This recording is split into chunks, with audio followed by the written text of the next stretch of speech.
السلام عليكم.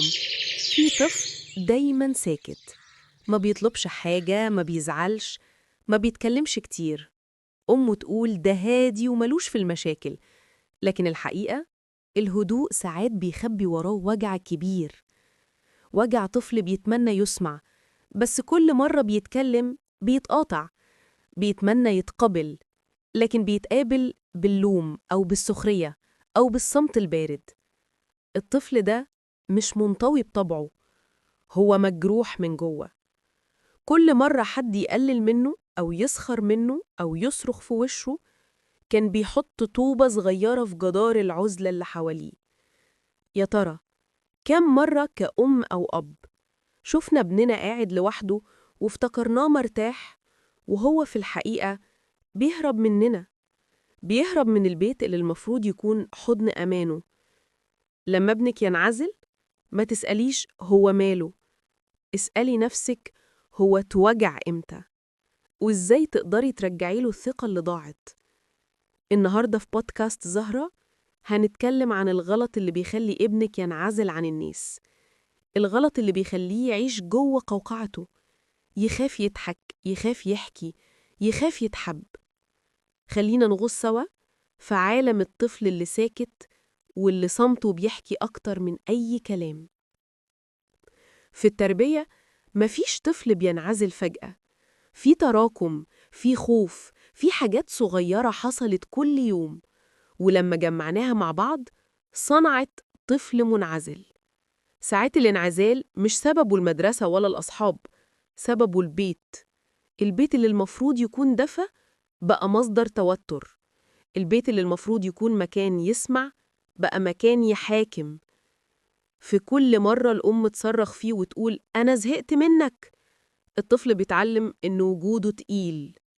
في كل مرة الأب يسخر من كلامه ويقول يا سلام شاطر بتفهم، الطفل بيتعلم إن رأيه ملهوش قيمة. في كل مرة بيحكي حاجة فيتسفه، بيتقفل باب جواه. يا أمهات، يا آباء، الطفل اللي بينعزل مش غريب الأطوار، هو طفل اتوجع ومحدش طبطب عليه. طفل نفسه يشارك، لكن خايف من رد فعلنا، خايف من العقاب، من المقارنة، من السخرية، من التجاهل. وده الغلط اللي بيكسر روح التواصل جواه، لأن الطفل اللي ملقاش أمان في حضن أمه وأبوه مش هيلاقيه عند الناس بسهولة. ربنا سبحانه وتعالى قال في كتابه الكريم وجعلناكم شعوباً وقبائل لتعارفوا. يعني الأصل في الإنسان إنه يتواصل ويتعارف ويتعامل، لكن لو الأمان اتكسر في أول بيت دخله، هيخاف من كل بيوت الدنيا بعد كده. الأم مش بس اللي بتأكل وتذاكر وتغسل، الأم هي اللي بتبني جسر التواصل. ولما الجسر ده يقع، الطفل يعوم في بحر الوحدة، واللي بنفتكره هدوء ممكن يكون غرق ببطء. طيب نعمل إيه؟ أول حاجة، اسمعيه من غير مقاطعة. حتى لو بيقول كلام بسيط أو ملخبط، خليه يحس إنك مهتمة.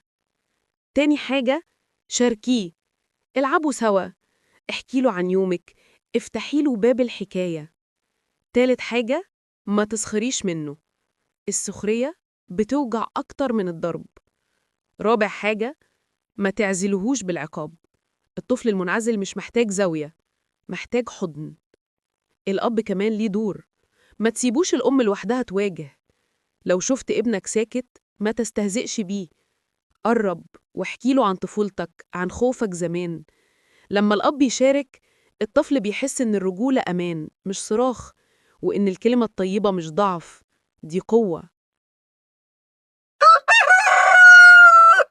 على فكرة يا جماعة، كتير منكم كتب لي في الكومنتات وبعت لي رسائل على صفحة الفيسبوك يقولوا لي زهرة احكي لنا من حكايات ستو تاني، وحشتنا حكاياتها اللي فيها دفء زمان وحكمة اليوم.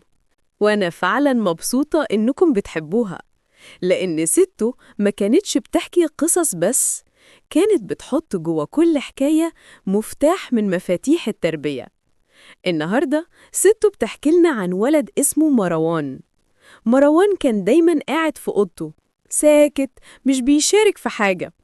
كل ما حد ينده عليه يقول مش فاضي، وكل لما حد يجي يزوره يستخبى في أوضته. أمه كانت دايما تقول ابني مؤدب مش زي أولاد الناس، لكن الحقيقة هو ما كانش مؤدب، كان منعزل. ليه؟ لأنه كل ما حاول يتكلم أمه تضحك على طريقته، وكل ما حاول يغني أو يحكي تقوله اسكت بقى دمك تقيل. فبدأ يصدق إن صوته مزعج وإن وجوده تقيل، فاختار الصمت. يوم من الأيام سته راحت تزورهم، شافته قاعد ساكت، قالت له مالك يا حبيبي مش بتتكلم ليه؟ قال لها عشان كل لما اتكلم بيتقال لي اسكت. سكتت سته شوية وبعدين قالت لأمه السكوت اللي علمتيهوله يا بنتي هيكتموا عن الناس بكرة. ومن اليوم ده أمه بدأت تسمع له، حتى لما يقول كلام بسيط أو غريب كانت ترد عليه بابتسامة. وبعد شهور بقى الولد محبوب، بيضحك وبيشارك، مش لأن الدنيا اتغيرت، لكن لأن حضن أمه رجع آمن. وتحكي سته كمان عن بنت صغيرة اسمها سلمى، كانت اجتماعية جدا وهي صغيرة، لكن لما كبرت شوية بدأت تخاف من الناس وتفضل الانفراد. السبب كانت أمها بتقارنها دايما ببنات صاحبتها. شوفي بنت خالتك شاطرة ازاي، بصي بنت الجيران بتتكلم مؤدب. والمقارنة قتلت فيها الثقة، فبقت تشوف الناس مش منافسين، لأ، بقت تشوفهم قضاة بيحكموا عليها طول الوقت. وافتكرت ست تقول المقارنة زي النار، بتحرق ثقة الولد والبنت في نفسهم وتسيب رماد اسمه الخوف من الناس. وعلشان كده يا بناتي ويا أمهات، لو ابنك بدأ ينعزل ما تخافيش، الخوف مش حل، لكن الحنان علاج. ابدأي من دلوقتي، حضني، اسمعي، ابتسمي، وقوليله وجودك في حياتي بيكملني. الأطفال بيرجعوا لما يحسوا بالأمان، مش لما نحاضلهم عن الصح والغلط. ودي كانت حكايات ست النهاردة، فيها وجع لكن فيها أمل كبير. وكل رسالة بتوصل لنا منكم بتأكد لي إننا مش لوحدنا، وإن في أمهات وأبهات فعلاً عايزين يفهموا أولادهم بوعي مش بعصبية. عارفة يا حبيبتي، وأنا بحكي الحكايات دي كل مرة بحس إني مش بس بحكي قصص أطفال، أنا بحكي عن قلوب صغيرة اتكسرت واتمنت حد يسمعها قبل ما تسكت للأبد. الطفل اللي بينعزل مش دايماً كاره الناس، أوقات كتير بيكون بيهرب من وجع، من كلمة، من نظرة استهزاء، من مقارنة وجعت قلبه أكتر مما تتخيلي. وعلشان كده الغلط اللي يخلي ابنك ينعزل عن الناس مش سببه إنه ضعيف أو حساس، سببه إن البيت فقد الحوار، فقد الدفى، فقد الإحساس بالأمان.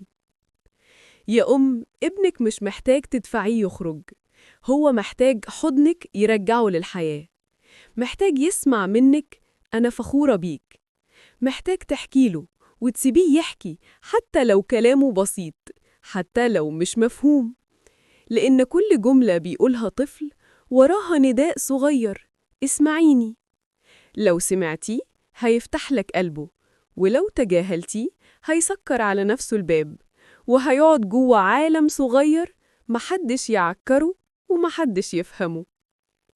افتكري دايما يا زهرة من زهرات الحياة إن الطفل ما بيتولدش اجتماعي أو انطوائي، لكن البيئة هي اللي بتزرع جواه الجرأة أو الخوف.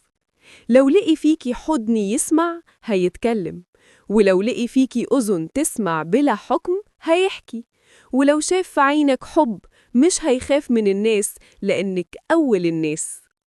خلي بيتك مليان طاقة حياة مش طاقة خوف. علميه إزاي يعيش وسط الناس بثقة، وإزاي يحمي نفسه من الأذى بدون ما يكره الناس. وافتكري دايماً إن التربية مش أوامر، التربية دفى زائد وعي زائد صبر. يلا نرفع إيدينا وندعي سوا. اللهم علمنا نربي برحمة، واهدي قلوبنا قبل ما نهدي ولادنا، وخلي في كلامنا نور، وفي حضننا أمان، وفي صبرنا شفا. اللهم اجعل بيوتنا عامرة بالسكينة، وازرع في قلوب أولادنا الثقة والطمأنينة، واجعلهم من اللي يعمروا الأرض بالحب مش بالخوف. لو حسيتي إن الكلام لمس قلبك النهاردة، شاركي الحلقة مع أم تانية، يمكن كلمة صغيرة تنقذ طفل من العزلة. وما تنسيش تشتركي في القناة عشان نكمل مع بعض سلسلة الغلط اللي يخلي ابنك، ونفهم أكتر ونحب أكتر، ونكون سبب في جيل سليم من جوه.